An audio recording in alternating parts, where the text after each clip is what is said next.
Good morning, everyone, or afternoon or evening, wherever you are on this big globe of ours. I'm Craig Biddle. I'm joined today by John Hersey and our first guest on Philosophy for Flourishing, Jason Crawford. Welcome, Jason. Thanks for having me. Good to be here. All right. We're delighted to have you as our first guest. I'm, by way of introduction to Jason, I've known Jason for a few decades now, and I've been watching him. He was in the tech industry for a long time, and a couple of years ago, I guess, started in this new direction with what he's calling progress studies. And he developed a blog titled The Roots of Progress, and most recently started a new organization called Progress Studies for Young Adults, which has just launched. And we'll hear more about that in a minute. But what I find fascinating about you, Jason, and I really, this is coming to be more clear to me as I follow your work and read what you've done. You're kind of like a modern day Jacob Bronowski, sort of fused with Julian Simon. Like you're carrying this torch that these guys started, and Bronowski died just back in 74, and Simon more recently. And these guys were doing something akin to what you're doing, but you've got a new development on it because you're getting more philosophic than they were. And this is what I think brings something really special to what you're doing is not only the breadth of your study, but the depth in a certain way. So I want to talk about that with you a little bit.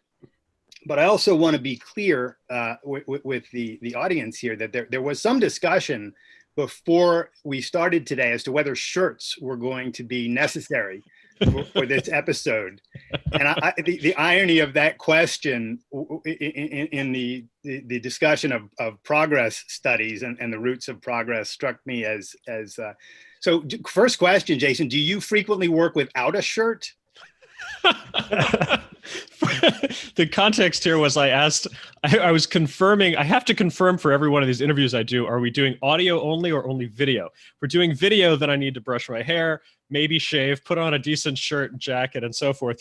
Otherwise I can do it in my pajamas if I want. But it was confirmed we were doing live video, and so I needed to to be presentable. So here we are. I just didn't have that context. I guess I needed it anyway. I thought the irony was just beautiful. All right. So look, we have tons of questions, and what you are up to, we could just go on for hours about. But let's begin, if you would, just give us a bit of an overview about what progress studies is and about the roots of progress, what this, your blog, it's hard to call it a blog because it's so rich and so deep, but I guess for lack of a better word, your blog. Yeah, sure. So the Roots of Progress is my website. It's about the history of technology and the philosophy of progress. I do publish notes and essays there. I also have all my talks and so forth. And what I'm doing is just what it says on the tin. I am exploring the history and the nature of human progress, right now focusing mostly on technological, let's just say material progress, technology, economic progress, industrial progress, but long-term with an eye to also encompassing scientific progress, the history of science, and eventually progress in morality, society, and government, because I believe all three of these things are deeply intertwined and ultimately inseparable. But I have been so far studying just the basic historical facts of things like, how did we learn to make cheap iron and steel? How did we discover cement and make better types of cement? How did we learn to create synthetic fertilizers so that we can grow enough food to feed the almost 8 billion people on this planet? How did we learn to conquer, or mostly, obviously not today completely, conquer infectious disease? How did we create water treatment plants and vaccines and antibiotics and so forth? So these are the stories that I'm covering.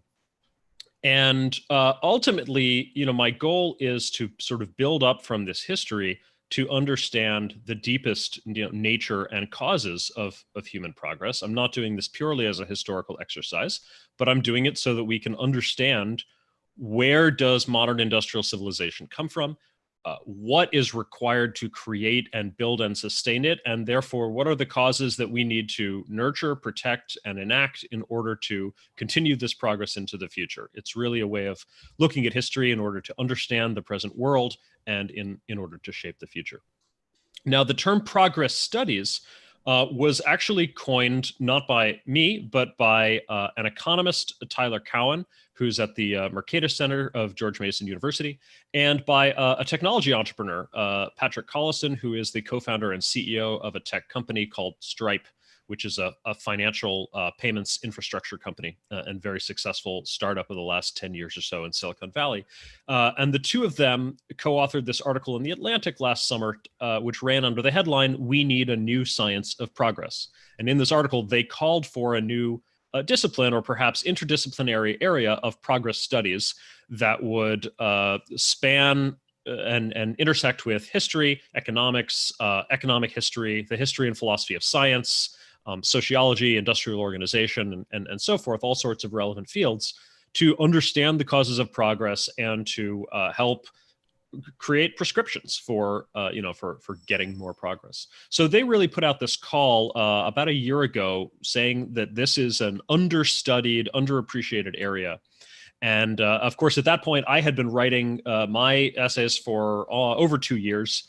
And so I reached out and got in touch with them, and they're now backers and supporters of my work, and have been in close touch. So, but they really sort of kicked off a bit of a community. There were a bunch of people who responded very positively to that article and now consider themselves the progress community, and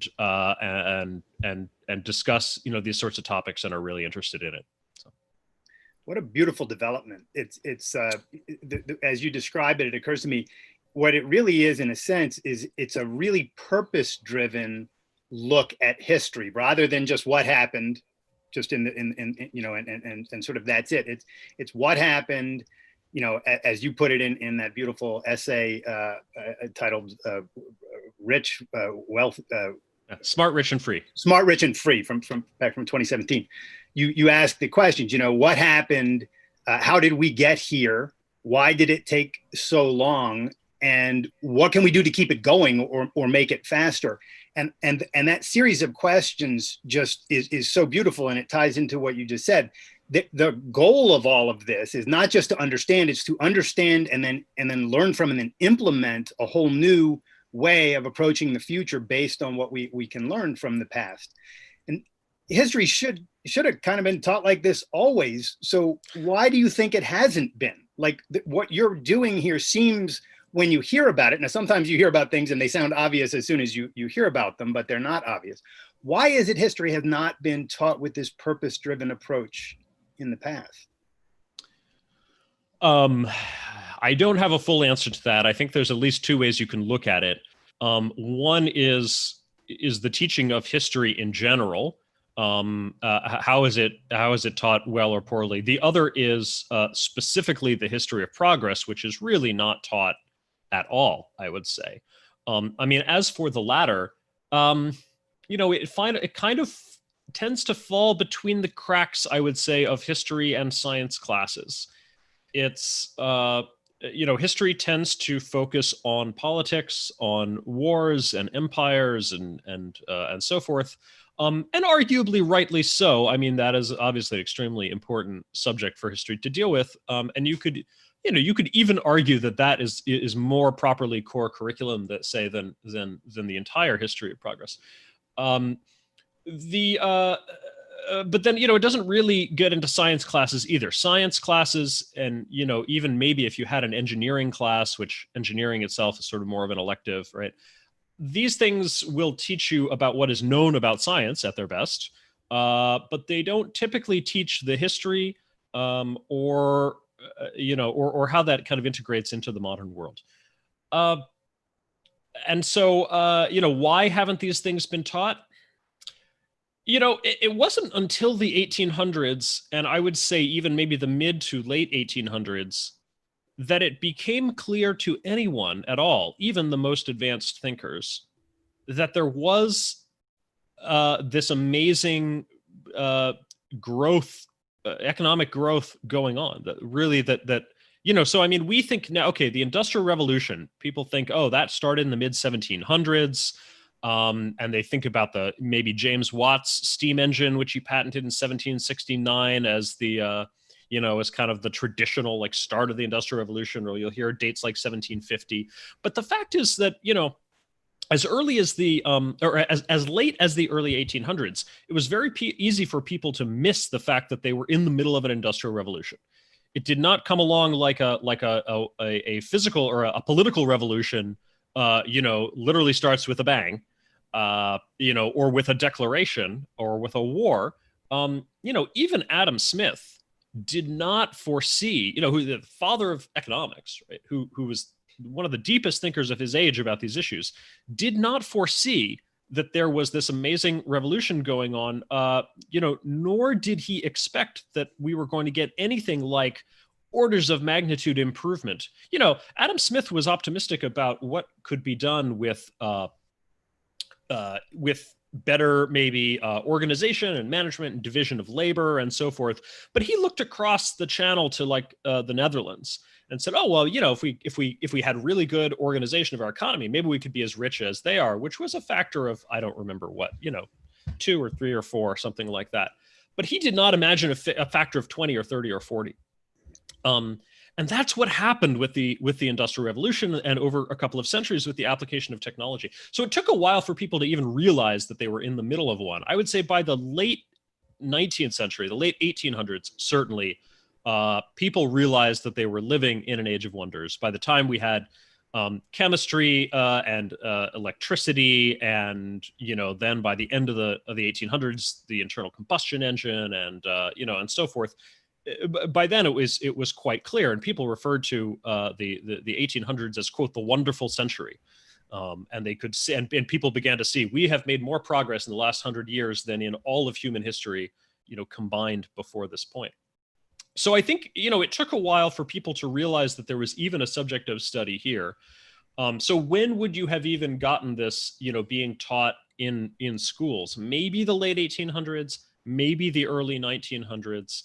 By the time you hit, but if you didn't get these subjects sort of worked into school curriculums by the time you hit, say the 1960s, then I think it was culturally too late, because the culture is starting to get, more pessimistic and less appreciative of technology. So,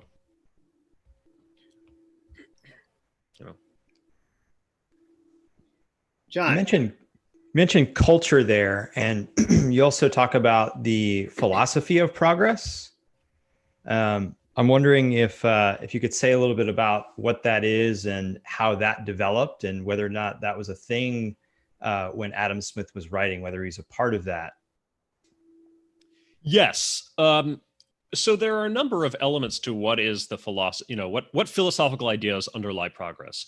One of the key ones, and one of the ones that may not be obvious, that it wasn't totally obvious to me when I began, was simply the idea of progress itself. And one of the things that motivated me to undertake this study was reading a book by Professor Joel Mokyr. I actually first read an article by him in The Atlantic titled "Progress Isn't Natural." And he argued there, and in his book that came out a few years ago called A Culture of Growth, that the very idea of progress is relatively new in human history. For most of history, people did not believe that progress was possible or desirable.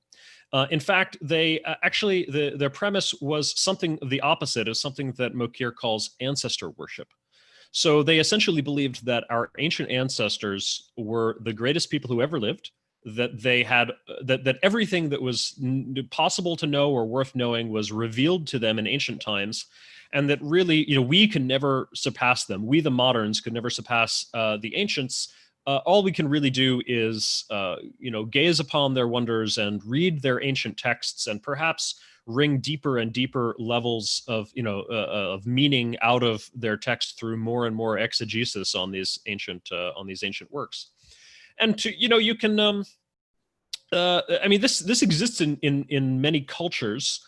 but you can particularly understand it from a certain degree in Western culture in Europe, because think of the people in the Middle Ages looking back across the chasm of the Dark Ages to antiquity and seeing around them the artifacts like the Colosseum, the aqueducts left by the Romans, even the ancient Egyptian pyramids, compared to what they were doing in the in the early Middle Ages, or so forth.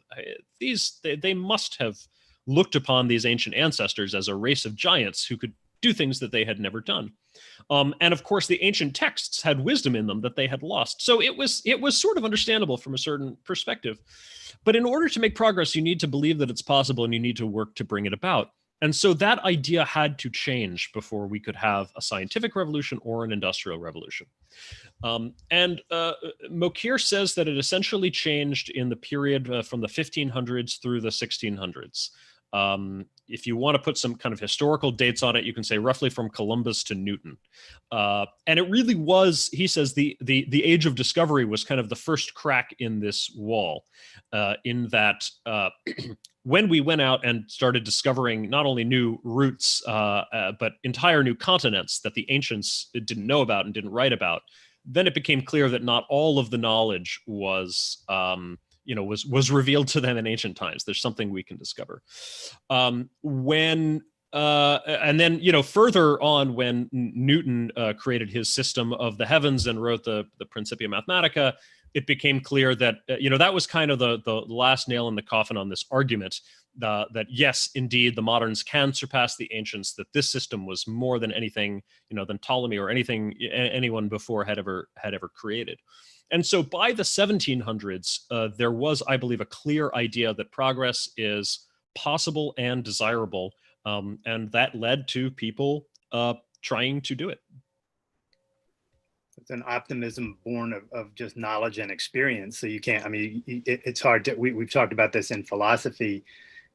It's easy to look back sort of and shake a finger at people for not having figured out things that we now know today, but you've got to grant people their context. And I guess that's what this amounts to. Certainly. It strikes me as odd, though, that in recent times, it's been that this kind of study has not been developed, and maybe it has been. I suspect that some homeschoolers and some better educators are in some way doing the kind of, or something akin to what you're trying to do with progress studies and your projects that are related to this. But to have that be the centerpiece of this new program and of this new school, this new online school, is just fascinating. Can you tell us a little bit about the school, about the progress studies for young adults? Yeah, sure. Progress Studies for Young Scholars is the official title. So this is an online learning program. Right now, we're running it as a summer program aimed at high schoolers. We intend to continue it into the fall as a homeschooling or after school type of program. So I'm running this as it's a joint venture in essence with a private school called Higher Ground Education. And so they sort of own and operate it, and I am the course creator and was the first instructor. And it is exactly aimed at giving a basic introduction to the history of technology for young adults. We cover a variety of subjects. We sort of begin with the basic history of living standards, how that has changed from tribal sort of nomadic hunter-gatherer days through the ancient and Middle Ages, through the modern world, the phenomenon that Deirdre McCluskey calls the Great Enrichment. And then with that background and motivation, we look at, well, how did it happen? What were the major discoveries and inventions that created the modern world? We look at manufacturing processes, things like the Bessemer process to create cheap steel, or the textile automation that began in the 1700s with new machines. We look at agriculture, how we grow enough food to feed the world, at transportation, the invention of railroads and cars and planes, at sources of energy such as oil and electricity, We look at information, how we, and well, really focus on communications, how we built a communications network that spans the globe and allows for instant communications anywhere, anytime, culminating, of course, in computers and the internet. We look at infectious disease and how we, mostly, again, if not completely, conquered that through sanitation, vaccines, and antibiotics. And then finally, we look at the technology of safety, hazards of nature and hazards of technology itself, and how we keep ourselves safe from them. And then the course wraps up with really a look to the future. Again, the whole point of this is to understand the world around us and then use that understanding to shape the future. And particularly for young people, for people of high school age, we want to inspire them to take part in this story of progress. And so we prompt them to ask, what do you want your part in this to be? The message being that, really every generation needs to pick up the torch of progress anew and carry it forward. Progress only happens with choice and effort. And so, the part of the goal is to inform them, but part of the goal is to inspire them. And I think we've really done that with the first class. That alludes to something I wanted to ask about. What sort of reactions are you guys seeing with the students when they look at, okay, this is where humans were? Are they aware of this, or how aware of the extent of the human ascent are they? Yeah, I think somewhat, but the degree of it is all, and the particulars, I think, can always be somewhat surprising and quite amazing.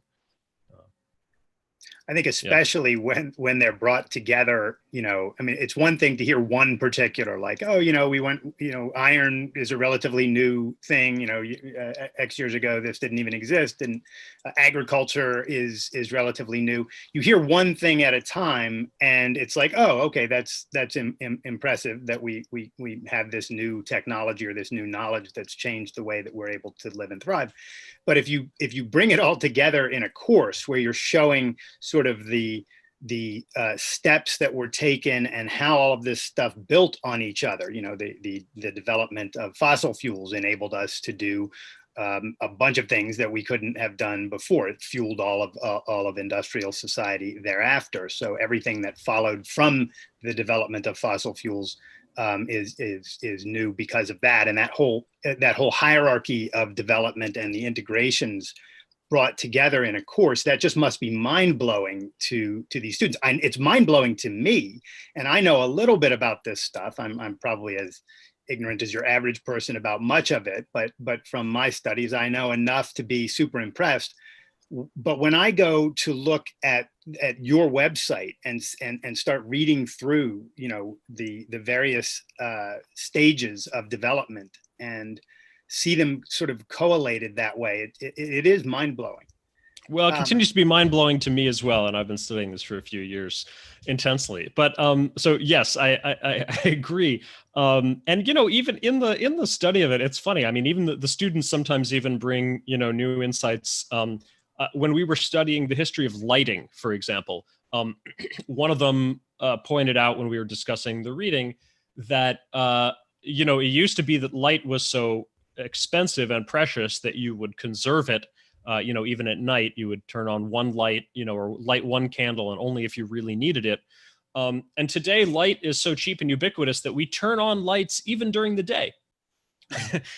And that is obvious to me, and yet I had never thought of that as just a concrete to illustrate how far we've come. And so there's always kind of new ways of looking at things and learning to appreciate what we have. So you've mentioned in some of your work that obviously the three of the big milestones in the history of progress are the scientific revolution, the industrial revolution, and then of course the American Revolution. What other milestones, especially philosophic milestones, would you say are notable and stand out? I mean, there's different ways to look at it. So, you named what are perhaps kind of the biggest turning points across the three areas that I outlined before: science, technology, and government. Another way to think about things, when I think about the broad sweep of human history overall, I think of it as roughly divided into three ages. The first age being, maybe what you might colloquially think of as the Stone Age, but the sort of tribal, nomadic, hunter-gatherer era, which was the first, tens of thousands of years of human history, up to about 10 or 12,000 years ago. Second, the agricultural age, beginning around, I think it's around, again, I can't remember exactly, 10 or 12,000 years ago. And then third, the industrial age. And so I think if you think of those three, those are kind of the biggest, milestones. Obviously you can pick out other major events like the invention of writing in the ancient world, right, which was just about 5,000 years ago, was a major one. I'm sure you could pick out some other major milestones, but it just depends on how you want to slice it. Yeah, the Roots of Progress is so rich, and you cover so many different types of topics, all within science and technology. But I'm wondering, progress is just so broad. How do you choose what to focus on, what to do next? Have you developed some sort of system for investigating this, or is it, this is what's most exciting to me right now? Yeah, certainly in the beginning, a good deal of it was driven by personal curiosity and what I happened to find. I was certainly looking for things that seemed to have some level of importance. Some of the first topics I studied were things like cotton, cement, steel, and so forth, kind of, major industries. But yeah, a good amount of it has simply been driven by what good books could I find. More so in the early days, now that it's become, for the first couple of years, it was essentially a hobby. It was a side project. It was about 9 months ago or so that I went full time on this, and so got more serious and systematic about it. And so by now I have, and of course in the beginning I didn't even really have an overview. I needed to simply sample and to try to figure out what topics were even out there and what seemed to be important. But now that I have something of the lay of the land, I can see the outline and the structure, and I know what I need to fill in. So now I'm more targeting the areas of the outline where I know my knowledge and understanding is weak, and that I want to really fill in. So, I'm only partway through my understanding of, I would say, like agricultural technologies. I have not really studied nuclear power yet. I've done very little on the internal combustion engine or the automobile and airplane. And those are a couple of obvious large areas where I know I need to spend some more time. If you could, what are some of the stories of progress that most excited you when you learned about them? And are those stories that also excite the students when they hear them? Yeah, sure. One that jumps to mind, because it's extremely important, relatively unknown, and also there's a really good book about it, is the Haber-Bosch process for creating synthetic ammonia, which is the precursor to synthetic fertilizers, and also, for what it's worth, to explosives. So the story here a good book that tells this story, by the way, is The Alchemy of Air by Thomas Hager, which I highly recommend, both for technological and industrial history and also for some cultural history, because it turns out that this Haber and Bosch were two Germans who invented this technology in the decades before World War II. And so ultimately they had to, contend. Part of the book is a little bit about the rise of the Nazis and how both of them contended with this. Fritz Haber was a Jew and a chemist in the universities, and Karl Bosch was an industrialist who was against the Nazis, and yet at the same time actually ended up taking government money to create factories and stuff. So it's fascinating politically and culturally. But scientifically and industrially, the essence of the problem was that the world was running out of fertilizer. So the population is exploding, is growing exponentially. And of course, to do that, we're farming more and more land to grow more and more food for people. The opening of the American Midwest and the West was very helpful. We opened up an enormous amount of prairie land once we were able to plow it with John Deere's steel plow. Plow those sort of tough, sticky prairie soils. We were able to plant and get a lot out of that. But the thing about agriculture is that soil loses its fertility when you plant it. If you just plant and reap the same field over and over, you get less and less crop, and eventually the soil becomes barren. You can't you can't grow anything there anymore unless you replenish its fertility. By the 1800s, people had mostly figured out what was going on, and they were starting to understand that there were nutrients in the soil that were necessary for plant growth that were being depleted. And they had started to identify chemically what some of those nutrients are, most importantly, nitrogen, potassium, phosphorus, and so forth. For 10,000 years of human history, we had been dealing with this through techniques like crop rotation. So you rotate different crops. There are some crops that can replenish the fertility of the soil. And then there are others that take it away. You might even, in ancient systems of crop rotation, allow a field to lie fallow for a season and naturally sort of get its nutrients back through natural biological processes, including bacteria in the soil that do this and so forth. But by the 1800s, we were using natural fertilizer.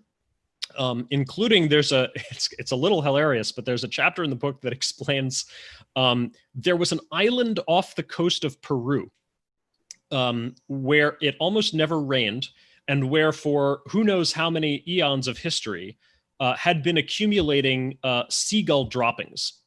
So you have these mountains of guano on this island, which is like the best natural fertilizer known to man.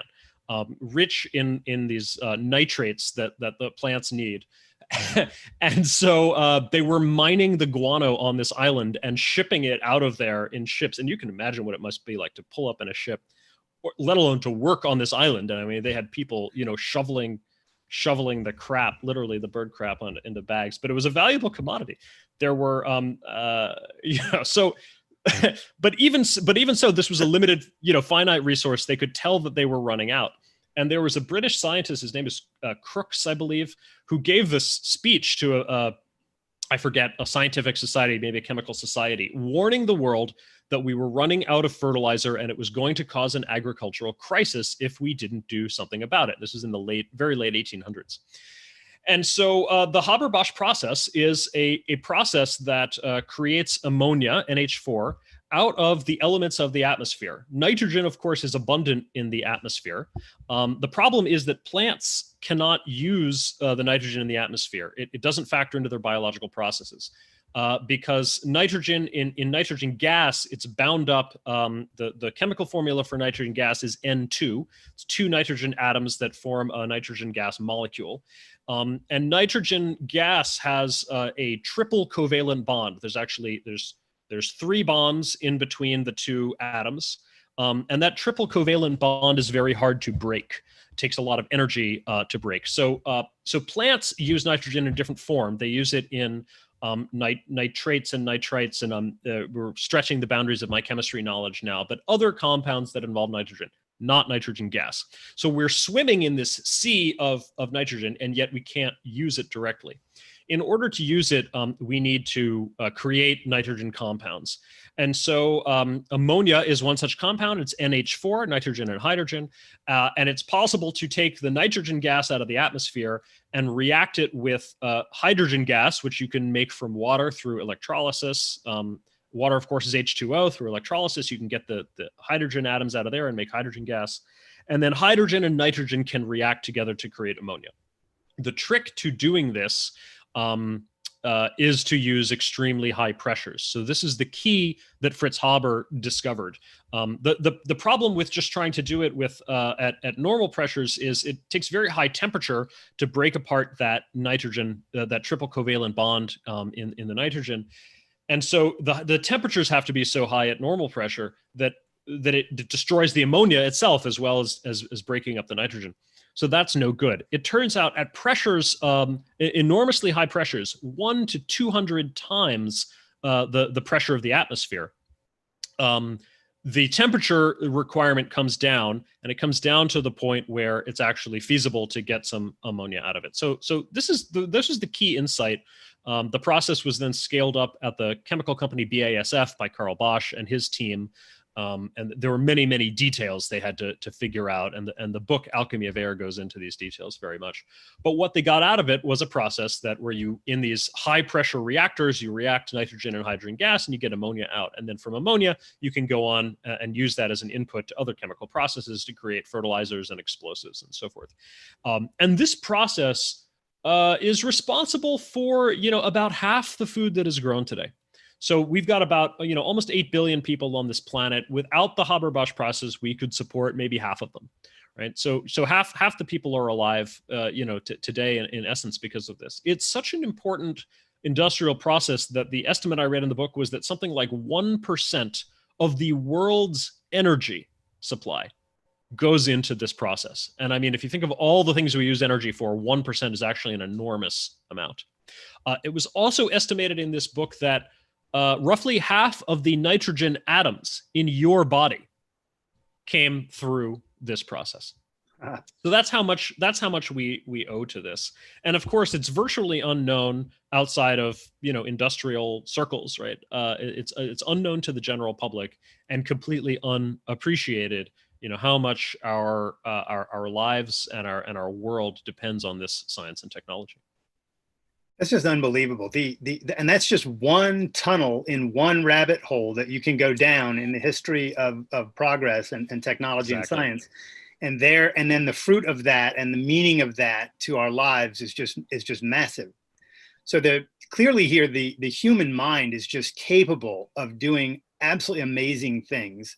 And this is what you're studying, in effect, is what is it that the human mind has been able to do and how did they do it? And so a big question is what are the main obstacles to progress today? What stands in the way of this, and what do you see as a threat to future progress? Yeah. So obviously we're still continuing to make progress. Progress is still going forward, and I think still much faster today than it did before the scientific and industrial revolutions. There is an argument and some compelling evidence to say that progress has slowed down somewhat, especially in the last 50 years or so, say since about 1970. You can see this to some degree in the GDP statistics. You can see it a little bit qualitatively if you simply look around at where have we seen sort of amazing rapid inventions in what or in how many areas of human life and of industry have we seen this? We've seen quite amazing inventions in information technology, of course. The last 50 years have seen the computer revolution, the internet, and there's been some pretty impressive things in genetic engineering as well.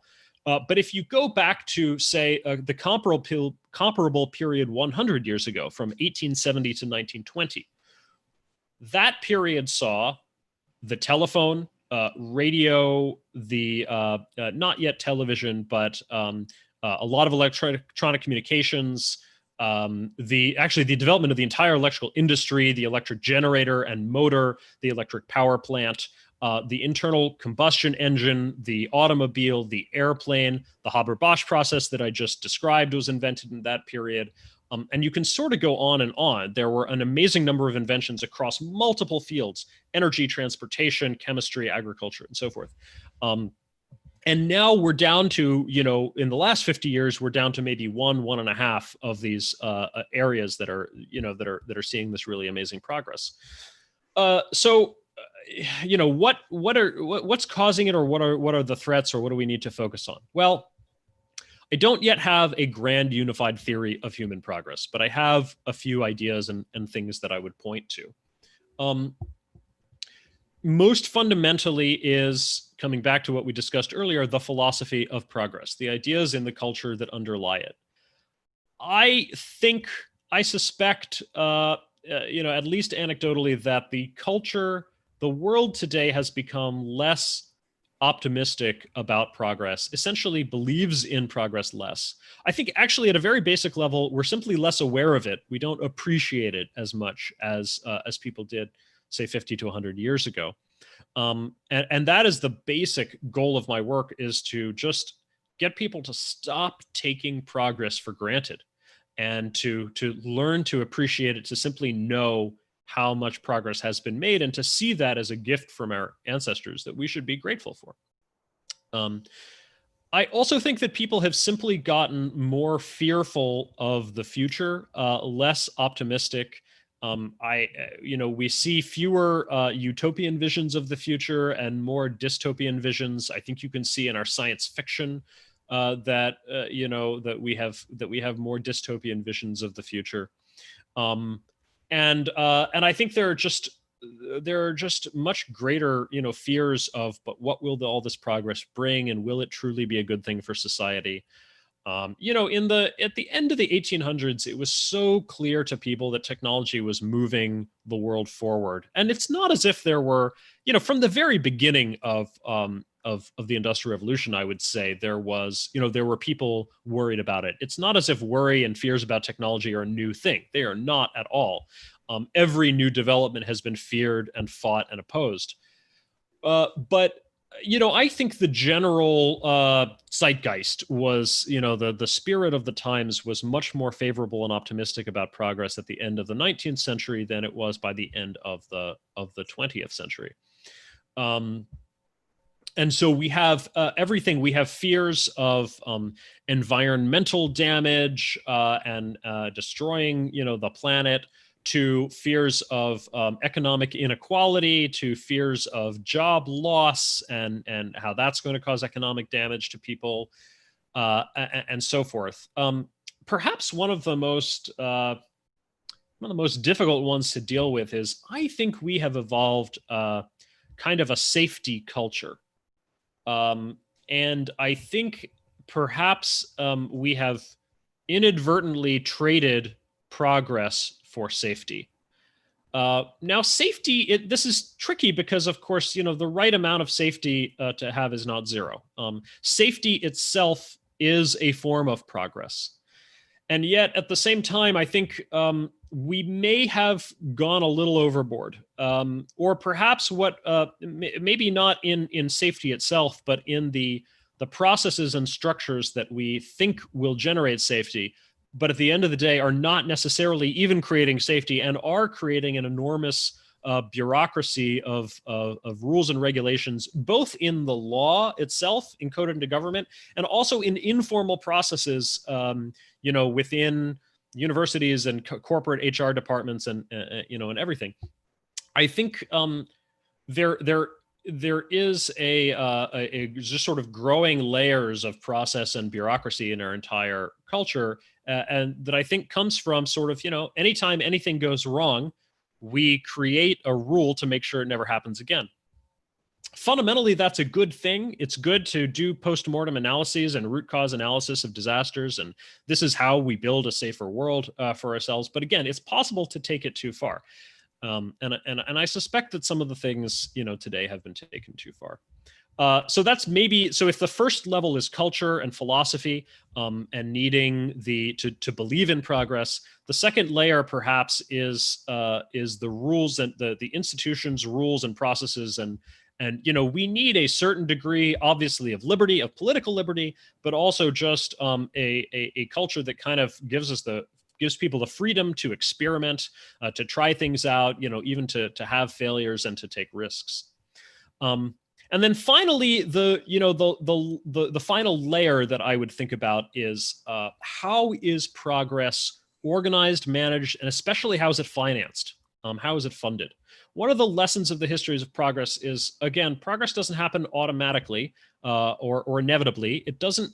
Inventions don't spontaneously create themselves when the right technological basis for them exists or the right scientific principle has been discovered. Every step of progress, from science to invention to business and entrepreneurship to wide-scale deployment and distribution of new innovations, every step of that requires new effort, requires new human focus and innovation, and it requires a resource investment. It requires time and money, and people to figure this stuff out and to make it happen. And so you can see in the history of progress times when there were gaps, when the next step could have been taken, was technologically or scientifically ready, and yet lingered for a decade or a few decades simply because nobody was working on it or it didn't seem feasible. And so investment is necessary for progress, and investment does not automatically go to where it is most fruitful and most needed. And so I think we need to look at what are the mechanisms and the structures that we have to create progress and to fund it, to direct and allocate those resources. And that has changed dramatically over the last couple of hundred years. A few hundred years ago, it was all done through patronage and the aristocracy. You could be. I mean, who were the scientists of the 1700s? A lot of them were the gentleman scientists who were independently wealthy already and could afford to just spend some time tinkering with chemicals or playing with magnets and discovering new laws of physics that way. Others were able to get a few scarce jobs as, say, assistants to those people. Faraday, for example, did not, came from his father was a blacksmith, but then he was able to get a job as an assistant to a wealthy scientist, or maybe you could get another aristocrat to sponsor you as a patron. By the 1800s, we started to develop systems for this. We just started to, scientist became a job that you could get. Especially with the rise of research universities and also with the rise of corporate research. By the late 1800s, as chemical companies arose, the synthetic dye industry, and then the pharmaceutical industry, metallurgy, and so forth. A lot of industries started to realize that they were dependent on or could be helped by chemistry, and they started to hire chemists and so forth. So all this became a thing that you could do. In the early 1900s, we had these great corporate research labs. Dow and DuPont, the chemical companies, had corporate research. Edison, of course, created one of the early research labs for all kinds of inventions. Bell Labs from the AT&T Bell Telephone Company created things like the transistor, and Xerox PARC created sort of the personal computer and helped create the networking technologies and the internet. And so, a lot of these things came out of corporate labs. After about World War II, during and because of its investment during the war, after the war, the U.S. government started to take over a lot more of science and technology funding, and today a lot of funding is dominated by government agencies such as especially the NIH, which has a $40 billion budget, the NSF, DARPA, and so forth.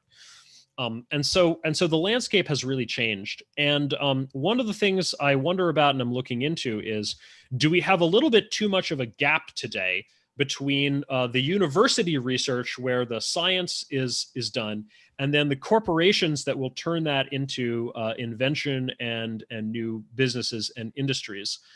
Today, we kind of have this division of those things, and we have a process that's called technology transfer in between them.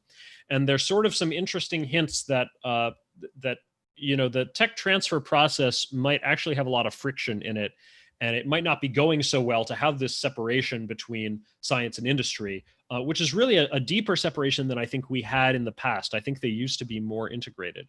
And so one hypothesis that I'm pursuing is maybe has that new organization of progress and that new funding mechanism actually introduced friction and created something of a slowdown. But just to recap, I think of it in three layers right now: sort of culture and philosophy as layer one, layer two, law and institutions, and then layer three, funding, organization, and management. And so that's where my hypotheses lie for where might we need to look to find the roots of progress, and perhaps to find some of the causes of slowdown today, and where we can make improvements and accelerate progress once again.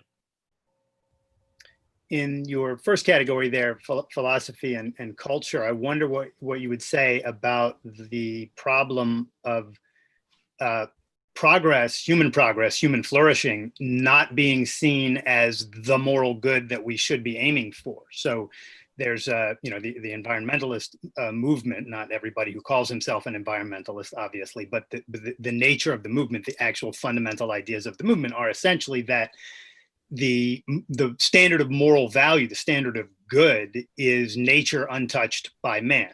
That's the ideal, and everything that we do to tamper with nature or use nature to our ends is somehow wrong. And this is the whole, what's your footprint and all of that.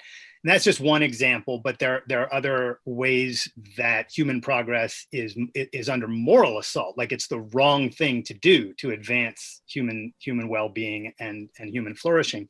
So I wonder if you'd say a few words about how you see that particular obstacle and what you think might be a way to deal with that. Yeah, sure. Yes. So there is different people talk about this with using slightly different terms. Stuart Brand says that the environmentalist movement is split between the scientists and the romantics. And that there is, and he identifies a sort of romantic wing of the environmentalist movement that has this view of, nature as maybe the loving, mother whose arms we should return to, and industry as the evil, corrupting influence. And that concept has been around since even before there was a thing called an environmentalist movement. There's been a romantic reaction to industry since industry was created. That philosophical idea has always been around in some form, although today it's become a whole movement and political as well as philosophical movement. Steven Pinker, in his book Enlightenment Now, refers to it as, I think, romantic Greenism. And he contrasts it with sort of what he calls eco-modernism or eco-pragmatism or Enlightenment environmentalism, which is much more of a humanistic, human-focused, let's sort of, save the environment for humans, rather than some, kind of romantic Garden of Eden type of notion. I do believe that romantic environmentalism is a threat to progress, because it does blind people to the actual sort of science and the facts of how we create a better world, for humans, and where progress comes from. The other major, and I think also so environmental concerns are some of the top concerns that you hear. I would say the top two concerns that I generally hear, the biggest concerns about the concept of progress, are in a really concrete way: climate change and inequality. So climate change, or more broadly, environmental damage, is a thing we sort of have to look at. And then inequality, people are concerned that, all this progress is not for everybody; it's only for some elite faction, and that's a moral wrong, and it's going to cause social problems down the line. And then there are others as well. So maybe the third, biggest thing is the safety type of issue. People are concerned about large risks to society, perhaps even existential, risks, things that wipe out the human race. Concerns about another nuclear war, about a pandemic, perhaps even a bioengineered, a bioweapon, creating some sort of a pandemic.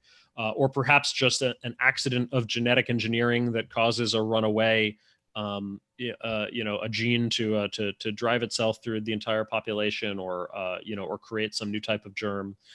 Some people are even concerned about artificial intelligence and where's that going to go, and what if we create machines that are smarter than we are, and so forth. There's a lot of different things to be concerned about. And these things are tricky in part, especially the safety concerns, in part because, again, they're not entirely wrong. It's not as if, every technology does bring with it new hazards, and we do need to identify them. And again, part of progress is progress in safety itself. And part of progress in safety is safety from our own machines and our own technologies. And so I think it is important to look at that, to think about how do we proceed safely. I think the key philosophical perspective on safety that I am coming around to is that safety itself is a technology. Safety is a goal or a set of technologies. Safety is a goal that we pursue the same way we pursue other goals, such as feeding ourselves or zipping around the world at thousands of miles an hour, or making a variety of cheap consumer goods, or creating the global communications network. All of those are goals we've pursued through the application of through applied intelligence, so science and technology. And safety itself is also such a goal. And so we need to kind of define it and pursue it as a goal alongside those other goals. But the perspective to take on this is that safety is, just historically speaking, has not generally been achieved by slowing down and just kind of generally treading more cautiously. For the most part, safety has been achieved through knowledge and applying that knowledge. We achieve safety when we understand the risks, where they come from, and then we take specific measures to counter the risks. Sometimes those measures are new technologies. So when we invented the automobile, we inadvertently invented the car crash. And in order to protect ourselves against the car crash, we created new inventions. We created seatbelts and airbags and crumple zones and anti-lock brakes. We also created, by the way, traffic lights and stop signs and so forth. So some of the technologies, quote unquote, are quite mundane. But another form that safety takes is training, processes, and procedures. So for instance, when X-rays were first discovered, we discovered that we could do X-ray imaging. Well, we very quickly discovered within the first year or two that X-rays were actually killing people and that they were harmful to the human body. So one of the things that we did to counter this was we invented X-ray shielding, the lead apron that you put on in the dentist's office or in the hospital. But the other thing we did was we created rules. So we said we're actually going to limit X-rays to medically necessary exposure. We're not going to use them for fun and entertainment. We're not, they at first I think they actually set up X-ray booths in like a local carnival or fair. Hey, come on in, get an X-ray, see your skeleton. We don't have those anymore. Those are a bad idea. We decided. Okay, great. Those things we can stop. But we didn't stop medical imaging altogether. We just decided to limit it to medically necessary exposure and to the minimum dose, the minimum strength of the X-ray, the minimum time necessary. And we carefully experimented to understand, where can we draw those lines. So that's how we create safety. We create it by understanding the risks. We don't generally, just historically speaking, create it by anticipating risks ahead of time. We're generally pretty bad at anticipating risks. If you look at the things that people worry about when a new technology is introduced, and you compare that to the actual harms of new technology, they don't correlate super well. Nobody was afraid of X-ray exposure before we created X-ray machines. People were afraid of, is it going to be, will people be able to withstand traveling at 20 or 30 miles an hour in these new locomotives, right? Or what will that do to the human body, right? These are the things that people worry about, and not the things that actually, sometimes we can anticipate hazards, and we should certainly try. But really, it's more learning what the hazards are and then devising specific mechanisms against them. That's how safety is created. That raises the question. So all of the concerns about safety, and many of them are really legitimate. I mean, just to take the concern today that people have about the potential for nuclear war, given that a bunch of states, some extremely irresponsible hostile states, actually have these weapons. So there's no question that those concerns are legitimate. But much of what puts the kibosh on progress and development today are laws simply against businesses using their minds to create wealth for themselves. So I wonder if you'd say a few words about the relationship between individual rights and freedom on the one hand in the advancement of progress. What do they have to do with our ability to move forward? And what would you say are the are the main obstacles to maintaining or advancing freedom on the globe today? Yeah, it's a big question. I mean, I think it's, I think it's clear that some degree of economic freedom, at least, and liberty is a major component of the story of progress.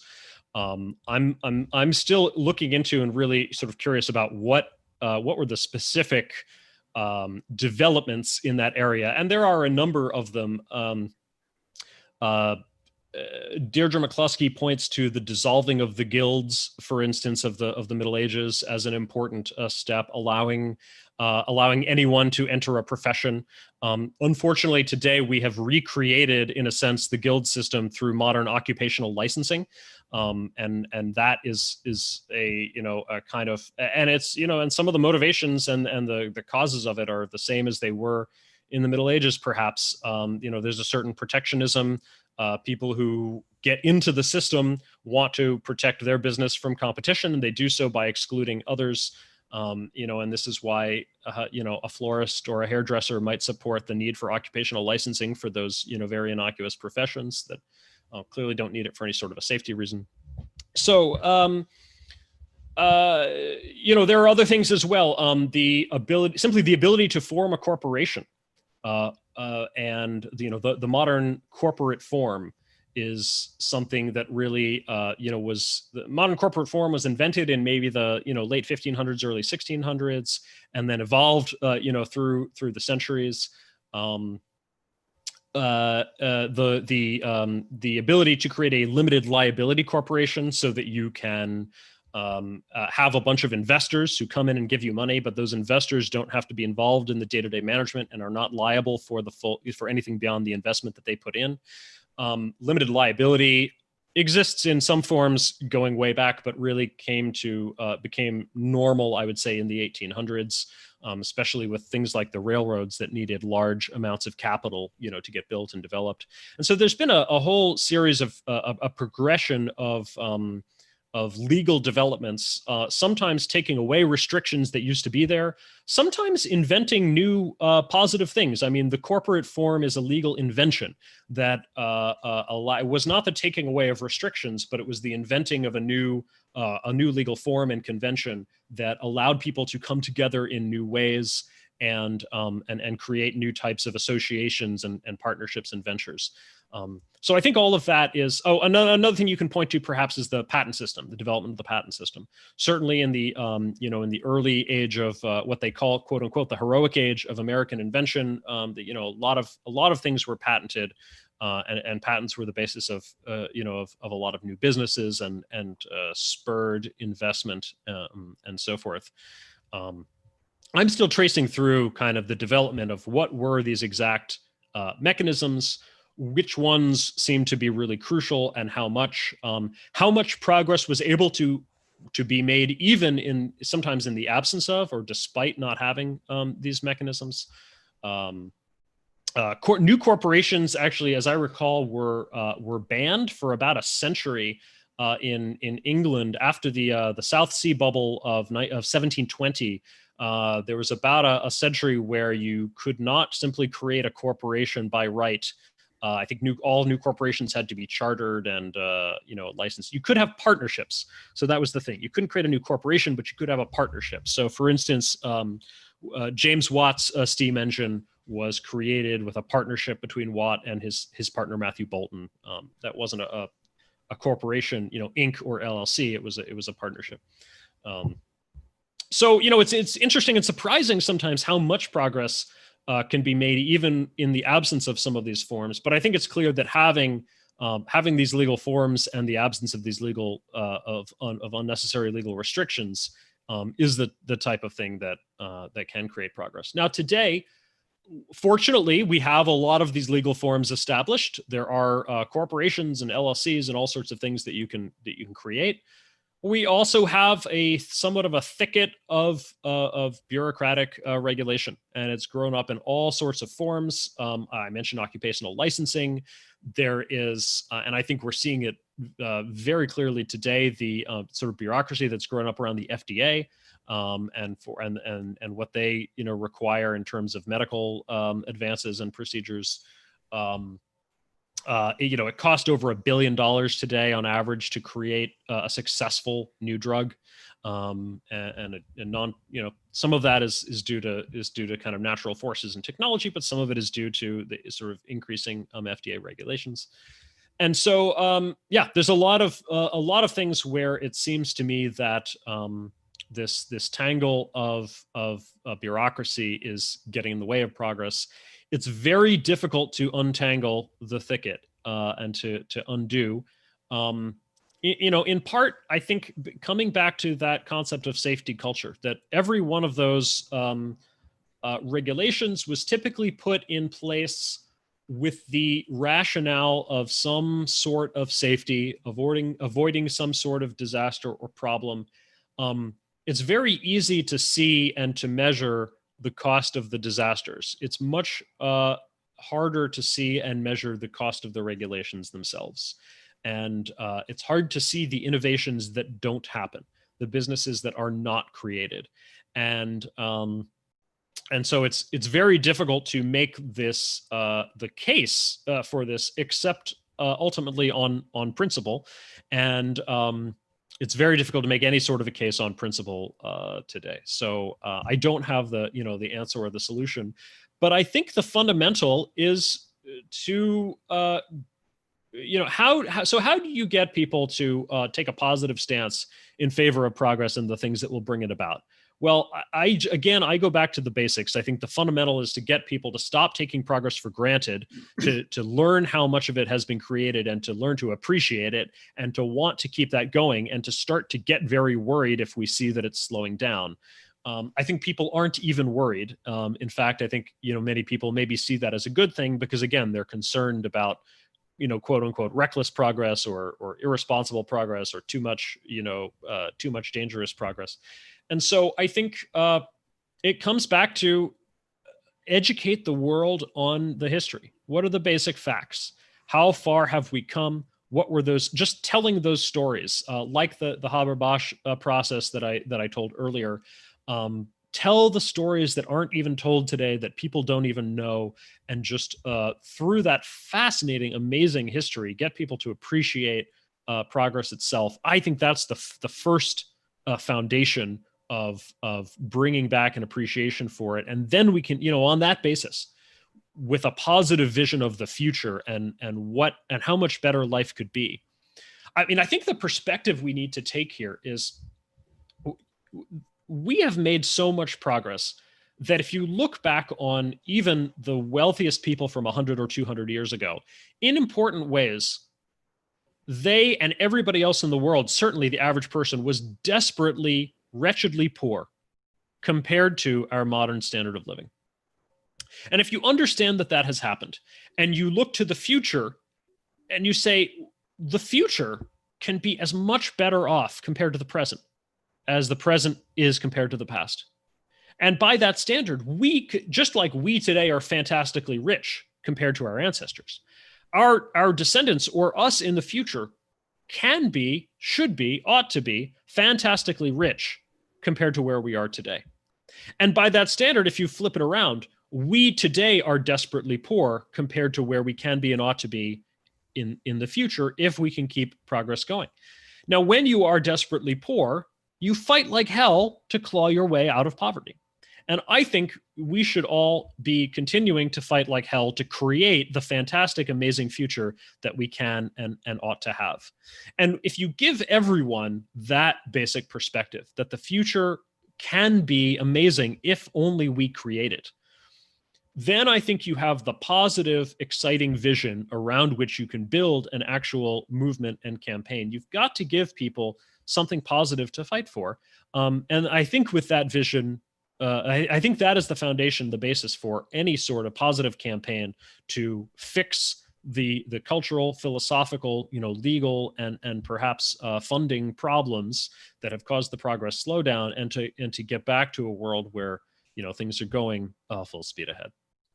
It strikes me that the revolution that we need next, and the revolution that you and TOS and OSI to some extent are working on, is a synthetic revolution. It's a synthesis of the elements that add up to human progress, whether it's the technology, the science, the business, the regulatory environment, the governmental aspects, and ultimately the philosophical foundations that support and justify the idea that we should pursue progress.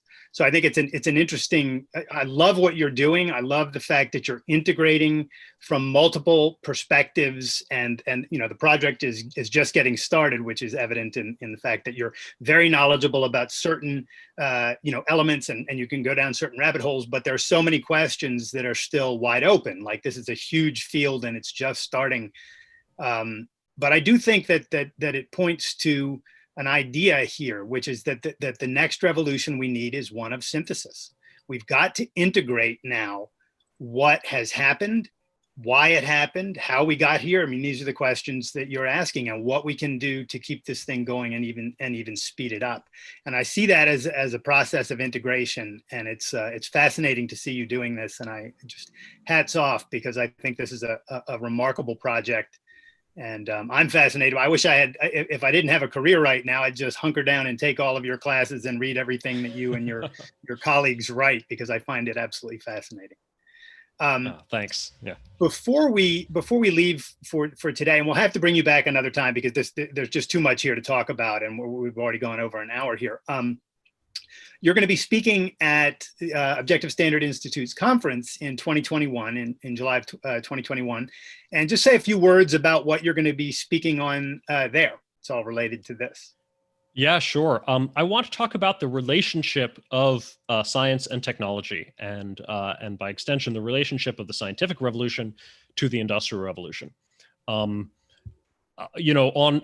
first glance, it may seem obvious that science is the basis of technology, but the relationship is actually much more subtle and nuanced. And because of this, I think it's some people have even questioned, for instance, whether at least the early Industrial Revolution really depended on science at all.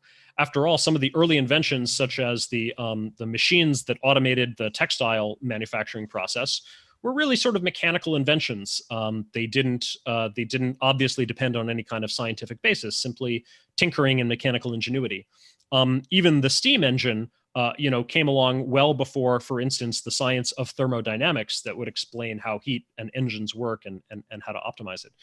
And in fact, many times technology comes along before we fully have the science to explain it. In fact, often the technology itself is the motivation for the science. By looking at some crazy new invention that nobody understands how it works, the scientists are motivated then to go investigate, why does this thing work, and elucidate the principles. But if that's so, it brings into question, well, is science even needed for this technological advancement? If we can make so many things without understanding how they work, what is the relationship between, is knowledge actually power? Is it true that the sort of fundamental conceptual understanding leads to our ability to create great prosperity? I think fundamentally the answer is yes, but it needs a much more detailed look in order to tease out exactly how that happens and to understand these paradoxes of the history. So that's what I'd like to talk about. Fascinating. I'm looking forward to that. So for information on that talk and on the rest of the conference, you can visit either tos-con.org or just go to Objective Standard Institute's website. It's going to be a wonderful conference. It's going to be in Boston, or just outside of Boston, in July 2021. Jason, where can people keep up with you and follow what you're doing? Yeah, sure. My website is rootsofprogress.org. If you're on Twitter, you can follow me. I am Jason Crawford on Twitter. And then the online learning program that we discussed is called Progress Studies for Young Scholars. The website for that is progressstudies.school. And we're aiming at high school students right now, but working to create an adult program that will launch probably in the fall. So go ahead and sign up and follow us to learn more when we launch that. Wonderful. Fascinating. Well, I will be in that adult program for sure. Okay, well, that's it for today's episode of Philosophy for Flourishing. Please let your friends know about this program. Share it with everyone you know. Give us some love on the various programs or platforms where you're listening. And tune in again next week. I will be AWOL next week, and John will be on with another guest. I don't think that's yet been determined, but we'll see you, or John will see you next week, and I'll see you the following week. And until then, keep